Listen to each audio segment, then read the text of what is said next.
प्रयास करता है कि ड्रग्स को सोसाइटी में जड़। उन्होंने ड्रग्स एक ऐसी चीज निकाली जिससे वो क्या है, हमारे यूथ को, हमारी यंग जनरेशन है जो, उसको मोल्ड कर रहे हैं। कैंपेन, बहुत सारी रैलीज निकलती रहती है अगेंस्ट में ड्रग्स के। और आपको इनवाइट करूंगा कि वो अपने व्यूज जो है हम सबके सामने रखें और ये नॉलेज शेयर करें कि कैसे ड्रग्स हमें बचना है और कैसे हम लोग एज अ स्टूडेंट एज बचाने के लिए। वेलकम भूमिका। वर्तमान और ना कोई आशा, ना कोई उम्मीद, यही तो है नशे की परिभाषा।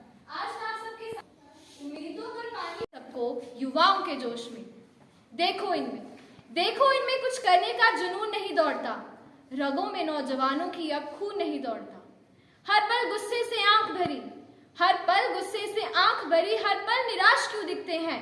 घर उजड़ गए, घर उजड़ रहे, जब भी नशे बिकते हैं। घर उजड़ गए, घर उजड़ रहे, जब भी नशे बिकते हैं। बड़े मारे मारे फिरते ये लहजे के गरम नजर आते हैं। ये नींद चैन को भूल चुके और समय पर ना खाते हैं। मन में इनके पहले जैसा वो सुकून नहीं दौड़ता।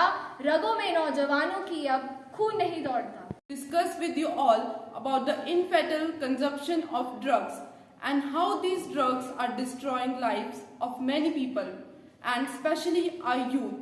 So it becomes essential to aware youth about the consumption of drugs and about drug abuse. The word drugs, when it comes to our mind, most of us take it in negative sense as it is often misused. The drug is not a kind of word that has an outstanding reputation of its own. किसी भी country का future किसके ऊपर depend करता है? उसके youth के ऊपर। अगर यूथ जो है मिसयूज करेगा अपनी पावर्स को या अपने जो हैबिट्स को, एडिक्शन हो जाएगा अगर वो ड्रग्स का, तो कभी भी हमारी सोसाइटी, हमारा नेशन जो है कभी भी डेवलप नहीं कर पाएगा।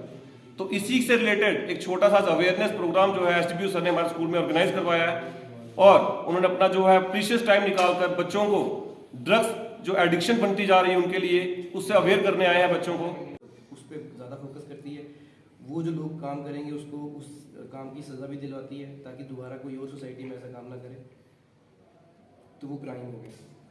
तो क्राइम में क्या होता है कि देने के लिए जो 3 मेजर लॉज हैं, वो जिनको क्रिमिनल लॉज बोलते हैं, मेजर क्रिमिनल लॉज, वो 3 हैं: आईपीसी, सीआरपीसी और एविडेंस एक्ट।